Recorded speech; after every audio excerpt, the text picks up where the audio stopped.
Hi, everyone, and welcome back to Rise with Sarah Sakota. I am your host, Sarah, and today I have the wonderful business development manager from Ray White Bendigo, Tim, joining me today. Thank you so much, Tim, for coming on.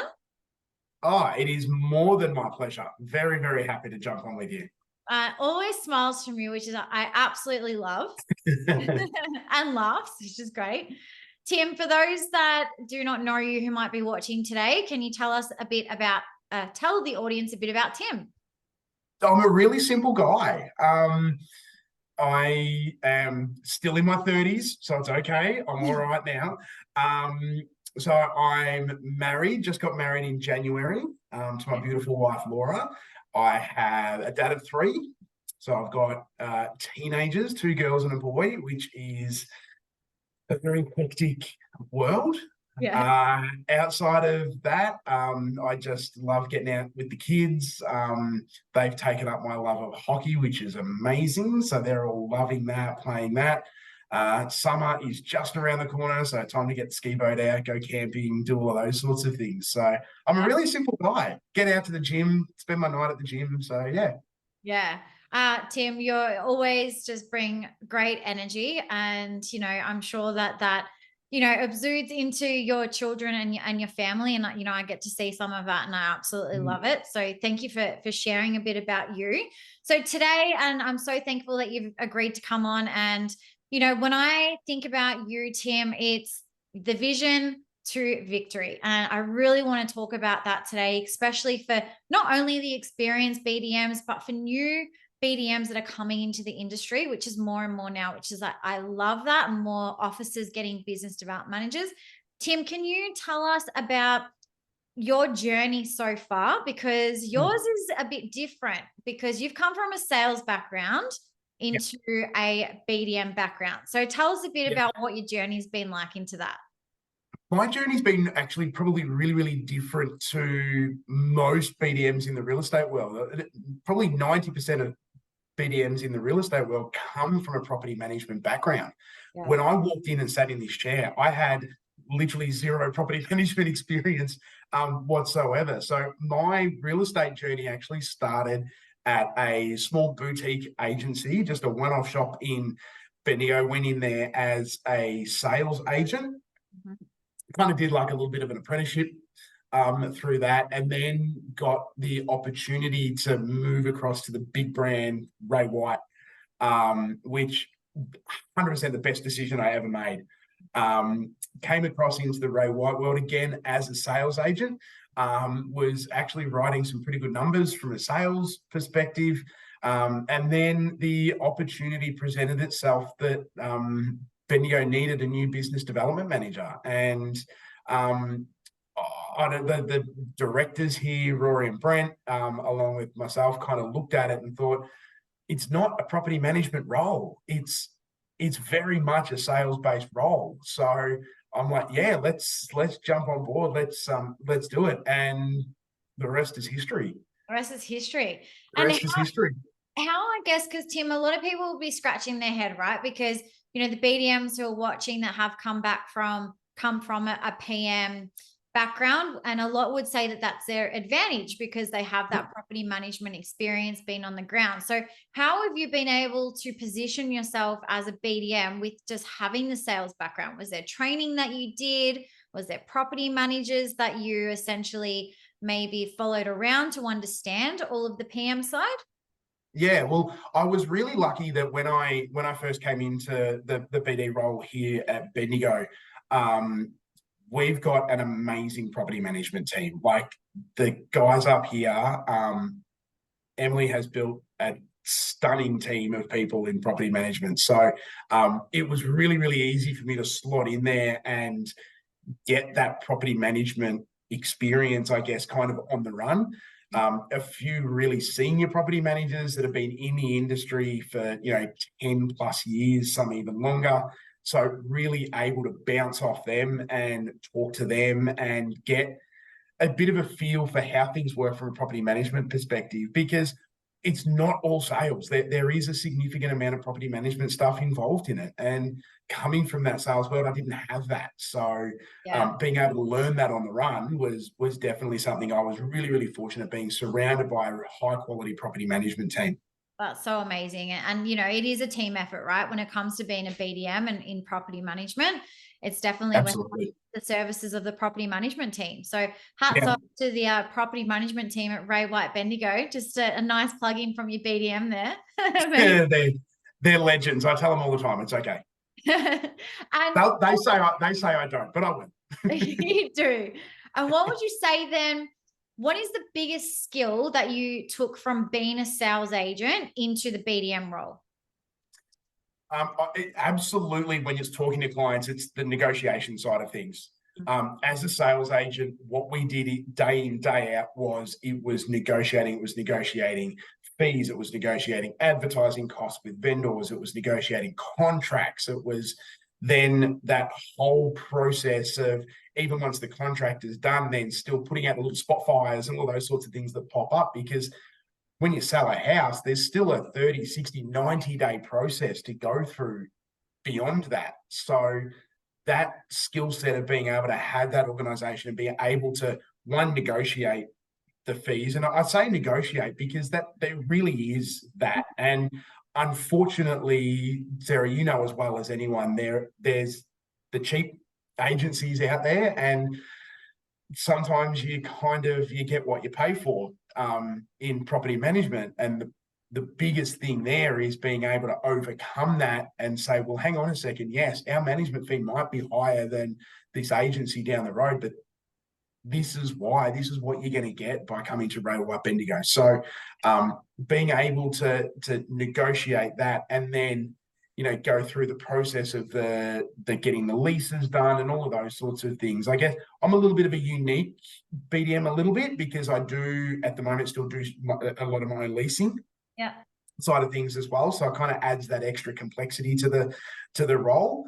But yeah, I think definitely it's that negotiation and the the communication side of things, and actually being able to articulate to the owners and to the tenants exactly what you need and what you mean and that stuff.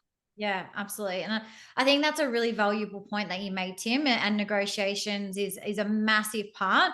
I remember as a BDM, it's negotiating around what the client's expectations are and their needs and their wants, and how you deliver that in explaining what you said is how we essentially help them and how we deliver that service and why we do the things that we do to charge what we do, as opposed to I don't like saying this because hopefully the industry is getting better, but the cheap and nasty agents, and if they are cutting quarters somewhere, and even when it came to rent prices, if we've got someone who potentially was going to be a great renter and we were negotiating some terms there, or they wanted to offer 12 months rent in advance and the landlord didn't want 12 months rent in advance, things like that, right? So there's different Yeah, exactly.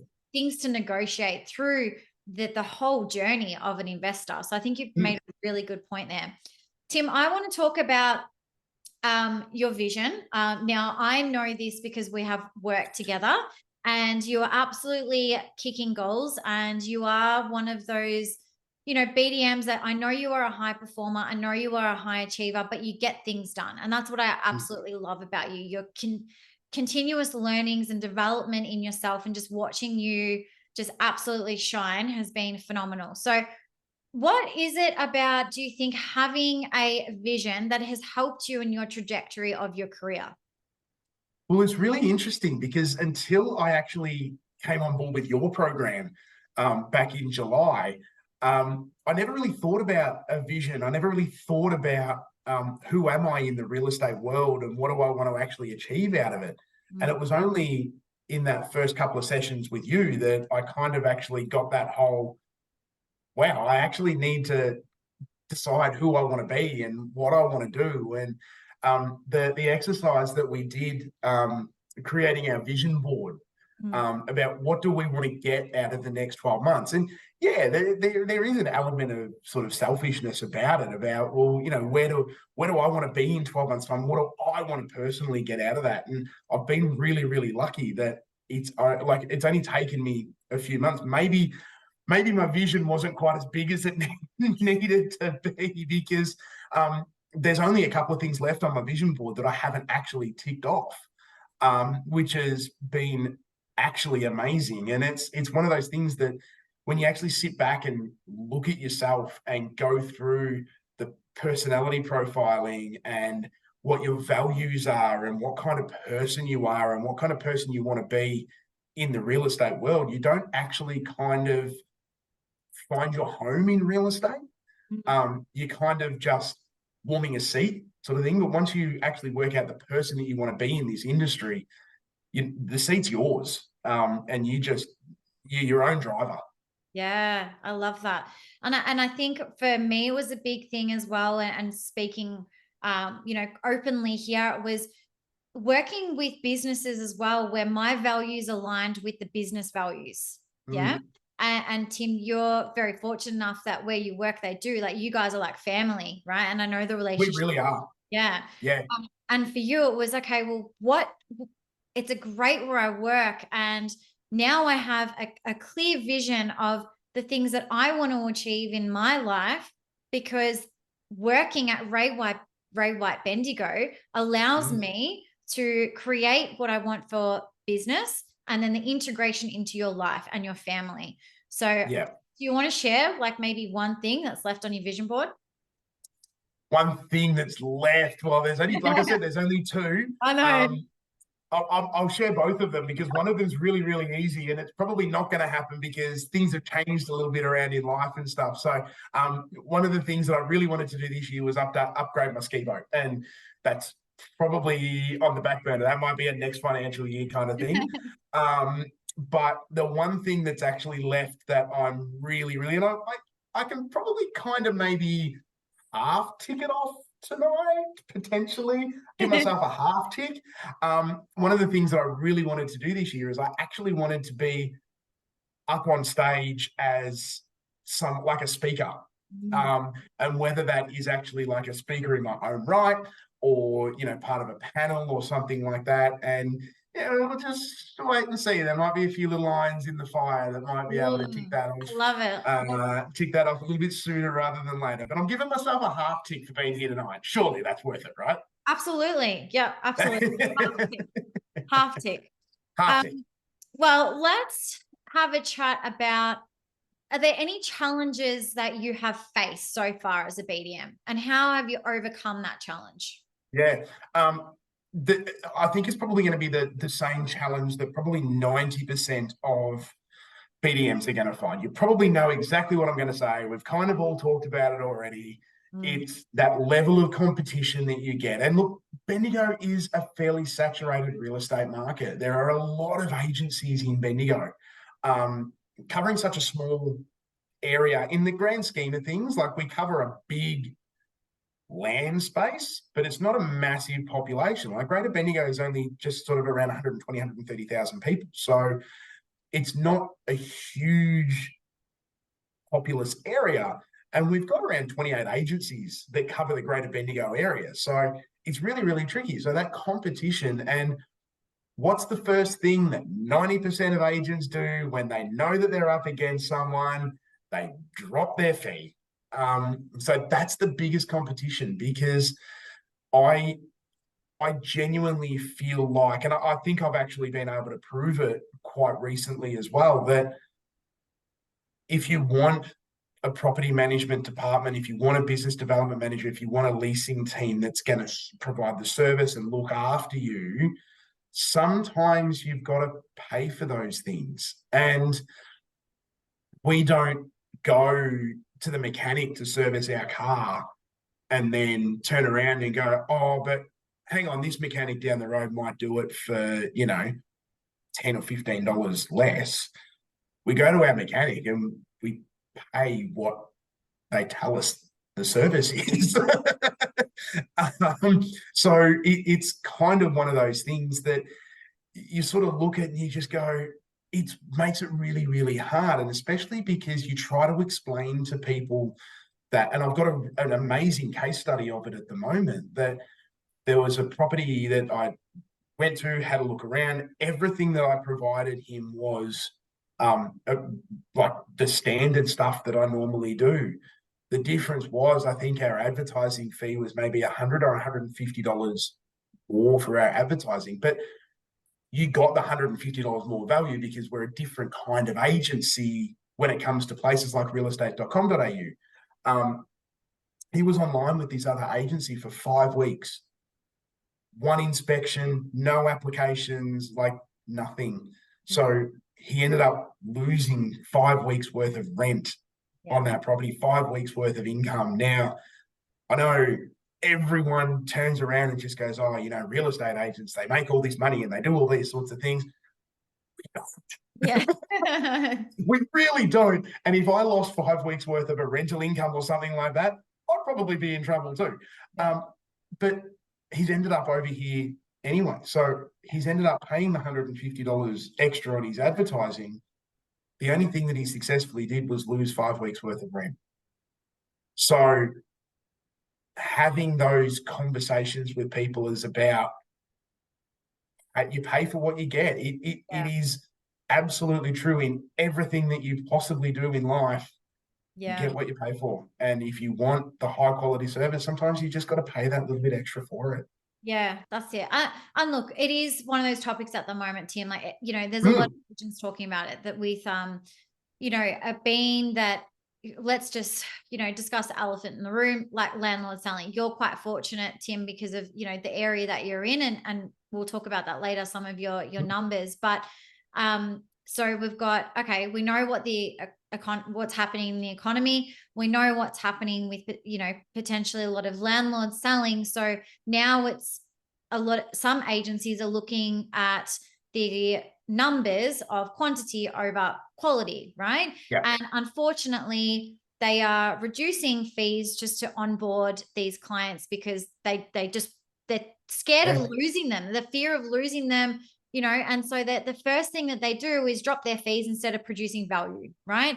And now, Tim, you've got a case study that you can use when you are talking to your potential clients on, this is actually a story and a real life example of what's happened, where initially, and these are the things we should talk about, BDMs anyway, like we're so scared to talk about this stuff, but it's like, talk about, well, yeah, I initially didn't get that listing, right? Because of $100, $150. But then that client ended up coming back 5 weeks later and he's lost X amount of rent in the meantime.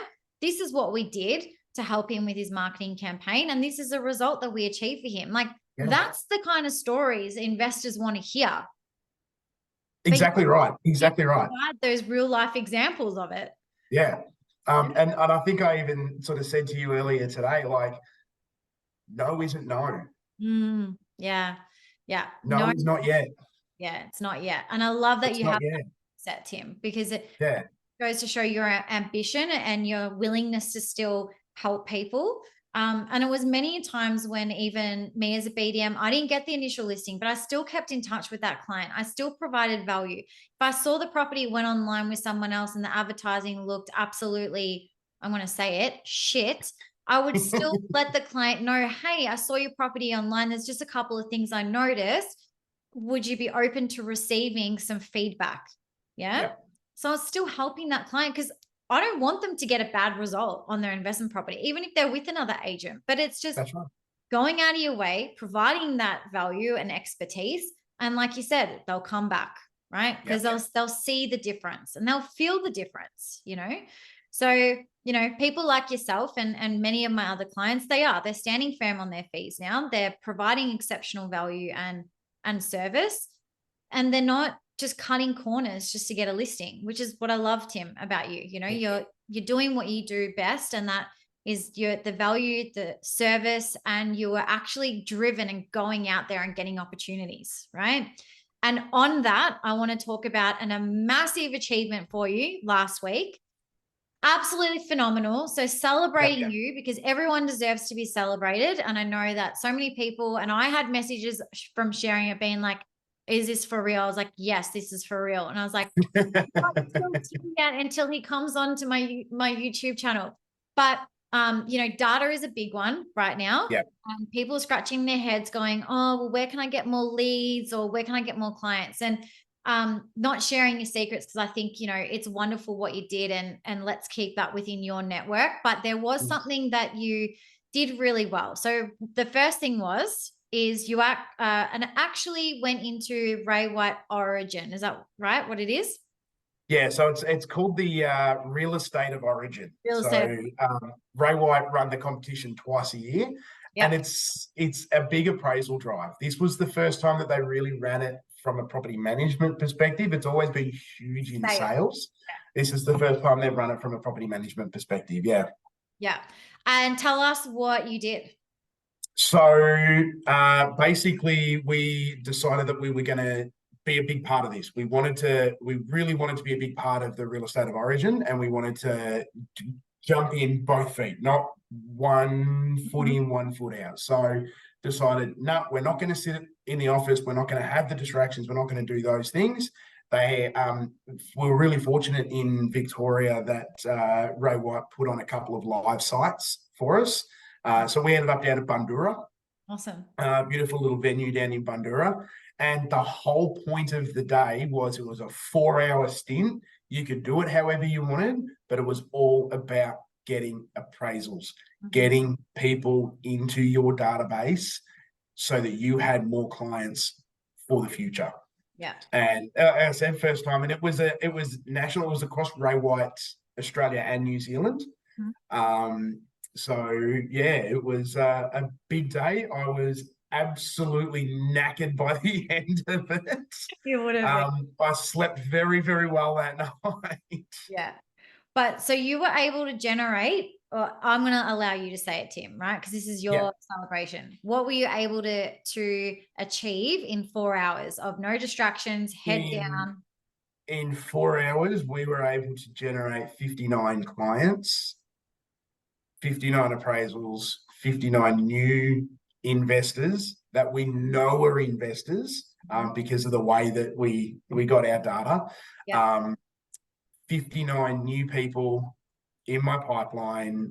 We've brought a few managements over already from other agencies. So they're actually, the way that we did the data was people that have existing managements that we know around the Bendigo area. So it was from a property management, from a numbers perspective, if you want to talk numbers kind of thing, quick, easy wins, really, because every investor is always looking for a new opportunity. So, 59 appraisals over the 4-hour block. That's new people in my database. And that actually landed me at #1 from a property management perspective for Ray White Australia and New Zealand. Well done. Huge, huge achievement. And especially, you know, big focus around sales, and now with the PM BDM. So well done, Tim. I know that I've celebrated you like so many times. It actually is phenomenal. And you know what? I'm glad that I'm not a BDM at Ray White, because that would have been embarrassing, because you would have absolutely dominated me, I think. Good to know. I'm finally better at something than you. It was really well done. But, you know, that's the thing now. There's so many different opportunities, right? And you identified one, and it was data. So you found a way of collecting this data, and it's no secret. I've shared this before, but utilizing the platform ID for me, which I'm very proud to affiliate my business with theirs, so that you had your list of people to connect with, using your unique, scripting to be able to generate those opportunities for the business. So there was multiple steps that you did to be able to get the results on that day, right? Yeah. Now, from that, Tim, and celebrating you always for that, but in your role, have you set yourself some KPIs, key performance indicators for yourself, or did the business do that for you? It was a collaboration. Awesome. It was absolutely a collaboration, and it was 3 of us sitting in a room together. There was myself, Emily, the head of our property management department, and Jess, the head of our finance department. It was around that budget time, setting budgets for the new financial year. And obviously everyone knows property management is a huge part of the budget for a rental agency. You can't survive. Big agencies like ours can't survive without consistent growth in the rental department. So we sat down collaboratively, looked at what my targets were last year, and not just what my targets were, what I actually ended up hitting last year, and then going through and saying, okay, these are the numbers that we think we're going to need to be able to at least know that our department's going to break even. Do we think we can do that? And sitting down, I sort of said, well, look, I think this is the number that, based on data and all those sorts of things, these are the numbers that I think we can do. And then we kind of, the collaboration between us kind of set what our targets were, which is really something that if BDMs get an opportunity to sit with their directors and their finance team and all those sorts of things, it's a really big thing. Don't just let them tell you this is what we need you to do, because if you get that, there's no ownership to it. As a BDM. Whereas the collaboration and sitting down together, me saying this is what I think I can do, that's me saying, guys, I'm going to go and do this. And come rain, hail or shine, I don't take losing well. That's your competitive nature coming up. I'm a very humble, very good winner. It's quite funny. Like, we just talked about the real estate of origin, and it's an amazing thing that I think I've been able to do, but I'm still very kind of a little bit almost embarrassed by it all and a little bit of the attention and stuff like that. But I don't lose well, especially when I'm the one that sets the target and then I can't meet it. So it was absolutely, KPIs are definitely there. You can't live your business life without them, because otherwise no one has accountability, no one has responsibility. Set them together, set them as a team, and then the team holds each other accountable. Yeah, I love that, Tim, because what I have noticed with having conversations with multiple different people and business owners is that they actually, don't even know their break-even costs for their property management division or department. And the second thing is they only look at the numbers from a listing perspective rather than the revenue perspective, right? Yeah. So, and the other part of that is when I ask business development managers sometimes, do you know why your KPIs are X amount each month? They go, nah, that's just what's been set for us. So when you've got this collaborative way with the department, with the people that you work with, and you understand it, then that's how we embrace this business mindset. Because my view on this, Tim, is a business within a business. I don't shy away from that, and it's to understand the numbers, not just your listing numbers, but the revenue numbers. What's going on with the profit and loss from the property management side, so that what's driving it. What do we need? How can we achieve these things? How can we give back to the property management team? How can we invest back into the business so that you can afford ID for me, right? Or remote assistants or VAs, or perhaps, Tim, and I hope this is the direction for you going forward, but maybe an actual assistant in person to help you out, and you don't have to do the leasing side anymore. That's right. That you need to discuss, right? What are we working towards? Why do we need to do that? So that's amazing that you've been able to have that conversation within your office. Like, absolutely. Yeah. Great leadership too. And well done. Absolutely.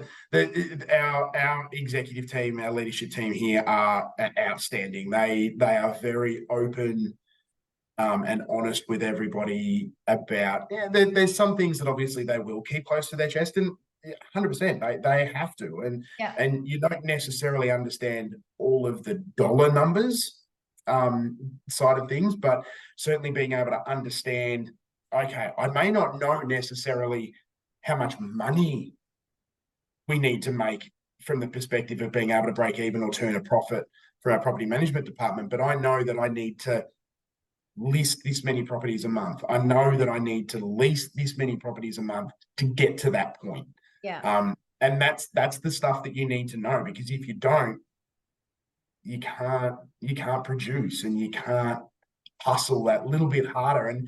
And that's the biggest thing, I think, with our leadership team, the way that it is being so open with us and so rewarding as well. We're really, really lucky that when we perform, we get rewarded as well. So that kind of thing just makes you hustle that extra little bit harder. It makes you make that one extra phone call a day or two extra phone calls a day that, you know, it's 4:55 and you're just sitting there just going, I just don't want to, but you just make yourself do it.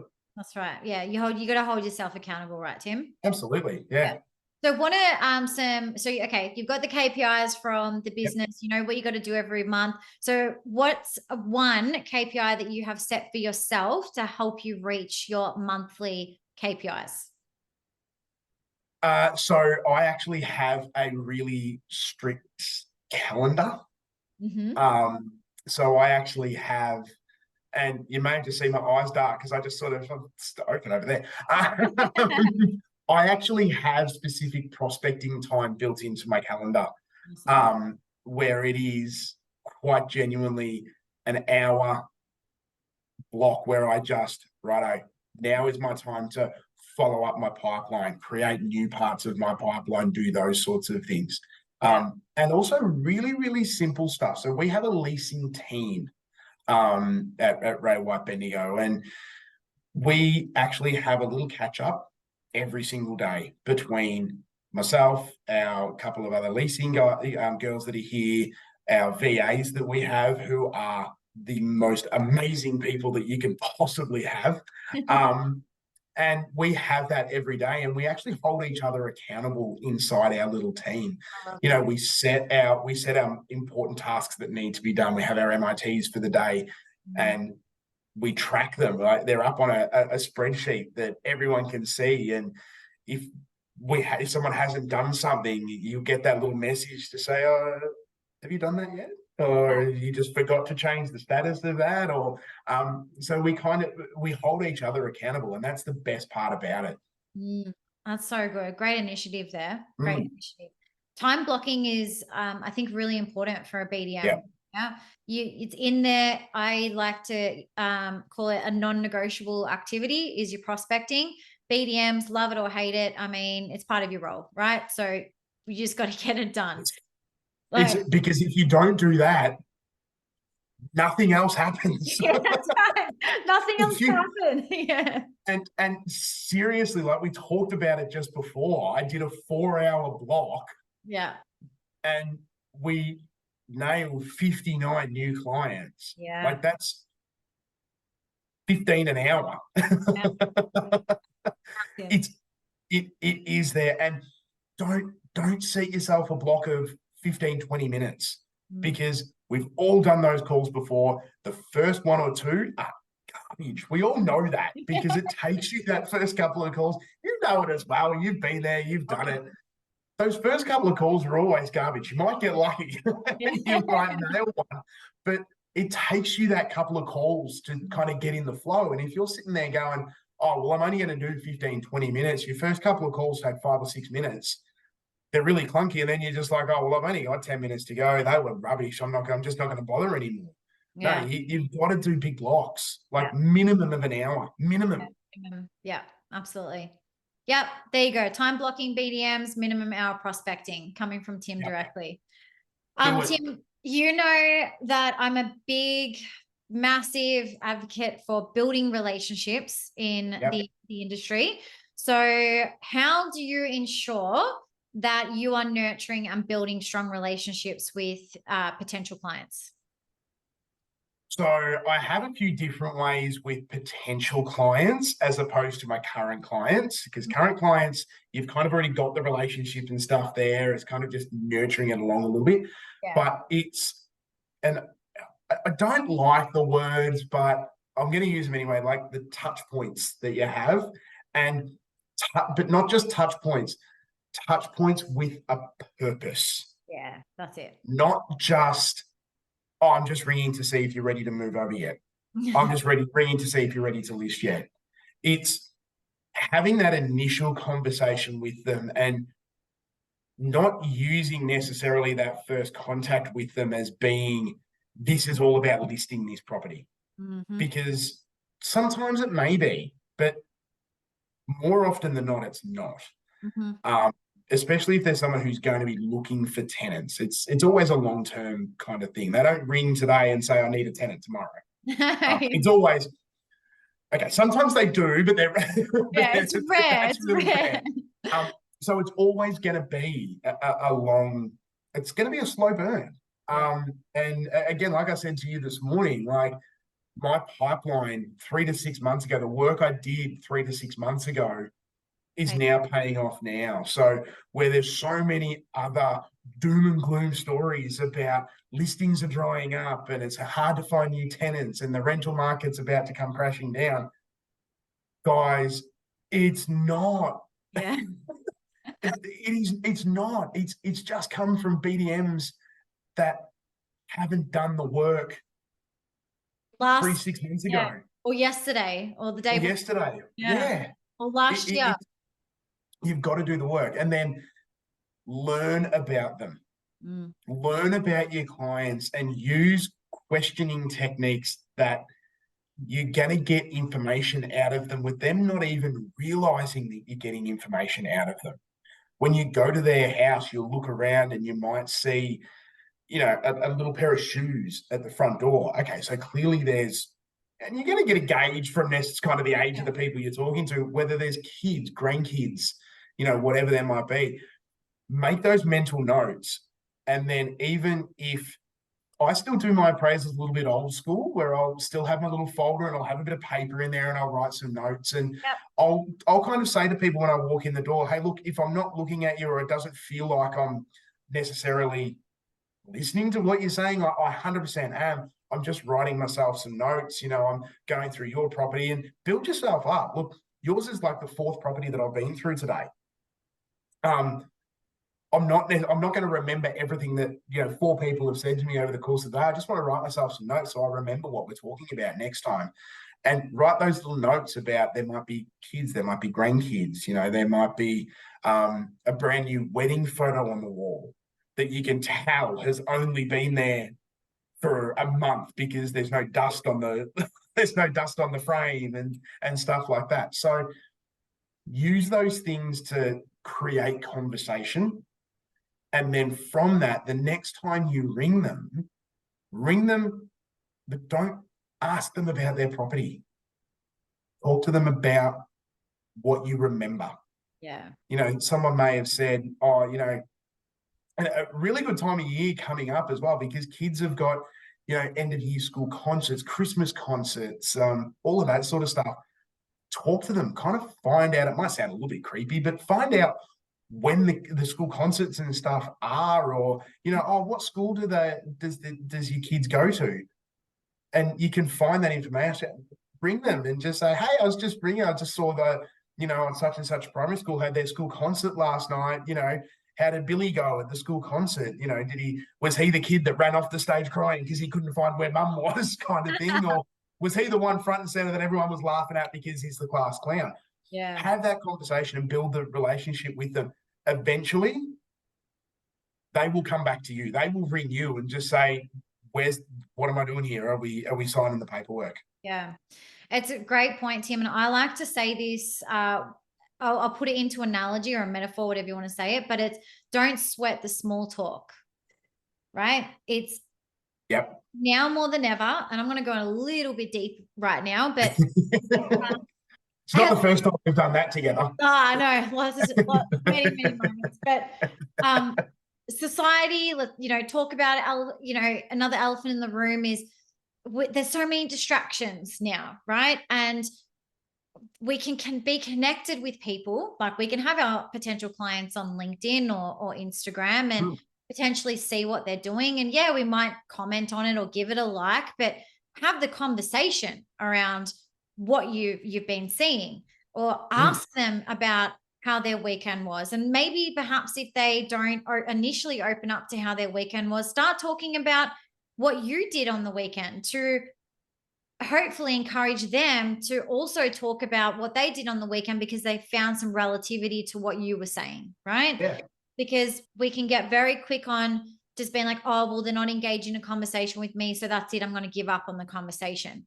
Whereas if you keep asking some questions and keep talking and finding that place where you can come to, and so in psychology, whoops, not the right word. I can't even think of the word right now. How embarrassing. But psychologically, is that the word? There Yeah. you go. There we go. Sarah just had a blank then. And it's live on the video, but all good. Psychology wise, they'll go, oh, this person's actually invested in having a conversation with me, right? They Yeah. actually want to get to know who I am. Mm. Not just about the like or the comment or the things that you've seen on LinkedIn. It's like, let's actually have a conversation right now. And I feel like the BDMs who, you know, are brave enough and strong enough and have these communication skills that they can utilize this, and that's going to be really powerful going forward and actually conversing with people and feeling that connection with someone. So don't sweat the small talk. Yeah. One thing that someone once said to me about in real estate is that every person you meet has a dollar sign attached to them, but they don't want to talk about it. Mm. So talk to them about anything other than the dollar sign, and eventually the dollar sign will appear. Yeah. So true. Just don't treat them like a number. Yeah, don't you? We're human beings, right? Absolutely. Human beings first. And same as agents, you know, like we can get slammed and the industry can get slammed, but at the end of the day, we're human beings first. And then we're agents. You know, it doesn't take away from the fact that we're human beings and we've got feelings and we've got things that interest us. Like, you know, Tim, maybe we can create a GoFundMe page so that you can get your ski boat done. You know, like now everyone knows. I'm down for that. I'm down for that. That's I'll just maybe we can make two things that you can come to light from this conversation. let's just drop under here like my pay ID and it'll be fine. How much do you need? Where's your dollar sign, Tim? We don't talk about that yet. Get to know me and the dollar sign will appear. So everyone connect with Tim so you can see. Oh, you got to have laughs, right? You got to have Absolutely. Laughs. Yeah. But Tim, you are such a phenomenal leader. And I want to know how you continue to have the growth mindset and learn and grow to stay competitive in the industry. One of the biggest things, and I know you're a massive advocate for them as well, VAs. If you don't have one, you are already behind, because the fact that I have my VA, and Paula is the most amazing person and she is so brilliant at her job. She takes away the things from me that I want to say are not dollar productive as far as the business goes, which then means that frees me up for the time to undertake the personal development that I need to continue. It allows me to do the prospecting I need to continue to grow. It allows me to go to things like your BDM summit last week, the week before. I don't know, it's all a blur now. But it allows me the opportunity to go and do those things to continue to grow and continue to develop. Because I know that if I walk out of the office because I'm going to a learning day like that, I don't have to worry about all the little things that I'm going to be away from the office for a day, but it's going to mean it's going to take me 3 days to catch up. Yeah. It's just not like that. Yeah. And what about AI? Have you implemented that into the business? Oh, hugely. Absolutely huge. There was potentially, I guess, from a lot of people with AI, there was a resistance at the beginning, because it's like, finally, you know, the Will Smith iRobot thing, like the bots are finally taking over, and it's just, again, it's not. It just, the things that it can do is just mind-blowing. Yeah. And you talked about, like we talked about the data that we get and being able to use AI to grab that stuff. Just there's a reason why Ray White Bendigo has a 25% market share in Bendigo at the moment. Like it seems like that's, you know, we always talk a little bit about the humble brag kind of thing, but that's the thing. There's a reason why we have a 25% market share, because we're not scared to embrace these things. We don't resist them, we embrace them, because at the end of the day, whether you resist it or not, guess what? The bots are coming. They're coming, and they're coming hard, whether you like it or not. Yeah. What side do you want to be on when they get here? But really, really simple things, like you might sit there and think about, how am I going to write the ad for this property? Like, there's so many great features about it. Why are you doing it? Yeah. Chat GPT or whatever bot you want to use, give it a little bit of data and it will write the most amazing things for you. Like, we've actually integrated it into our database system so that when the property gets posted,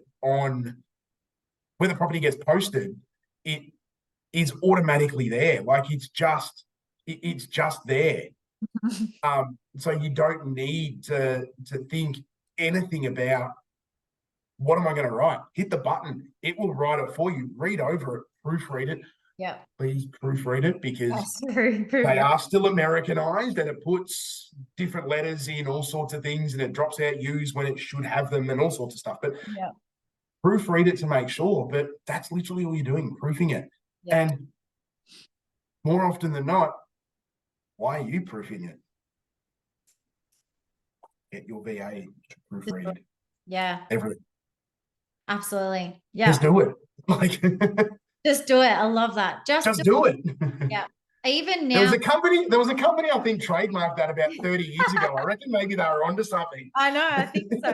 The amount of times, geez, if they got like $1 for every time someone said that, though, I mean, they already made enough money, but yeah. Yeah. And look, I'm probably a lot further away from my ski boat if I had to pay them $1 every time I used it too. Oh, that's so true. But even with, ChatGPT, even inputting data into ChatGPT, and especially when it comes around clients, they can literally be able to have a look at the entire demographics of your clients and spit you out a report. Like, it's phenomenal what it can do. That would take someone hours and hours and hours, right? So I'm so glad that you're embracing AI, and you, like what you said, Tim, it's not going anywhere, right? So we have to be able to be adaptable in real estate. And as BDMs, like, it's just start getting curious into, okay, what are the tasks that I do? Maybe what are the tasks that you don't love to do? What are the tasks that you really love to do? And how can a VA or AI help eliminate some of the things that you don't love to do, so you can focus on more of the things that you love to do, and probably the things that you love to do are more are going to produce more income and revenue. Absolutely. Love, right? That's what absolutely it does, because if you're doing those, I'll say menial tasks, like the data collection and the data input and all of the admin side of stuff. No one likes doing admin. Yeah, no one. If you're a BDM and say that you love doing all of your admin, or message Tim and I. One, you're lying. And let us know if you love admin or not. We want to know. If you love admin, let us know, because we want to get you on and tell us why you love doing admin. Yeah. And then we'll show you the world of VAs. We'll help you employ a VA. And then you'll realize all the things that you can do instead of doing admin, and everyone will love it. Absolutely. So, Tim, what's next? So, I look at you as, the vision to victory, and I know that there's so much ahead of you, but, like this month, you've had a really good month of listing numbers. Well, you've been, very consistent over the last few months anyway, but what's next for Tim? Oh, it's always the big question, isn't it? What's next? Like, what's tomorrow going to bring? you just happy where you are now? Do you want to just keep playing this space for a bit? And, you know, there's nothing wrong with just being content as well with where you are now. Yeah, look, definitely. I think if anyone says that they're going to sit and just do the same thing day in and day out for the rest of their life, I think they're kidding themselves. Get out and challenge yourself. And I think what's next for me is whatever the next challenge is. You love it, Now, don't you? that doesn't mean, and I know that people like Rory and Em and Brent and my directors and all that sort of stuff are just going to be sitting there just going, oh no, it's not going anywhere. It's okay. But it's all about creating the next challenge. So, like we sort of said before, I've got the KPIs and things for this year. I've got my vision board for this year. I've got what I want to achieve for this year.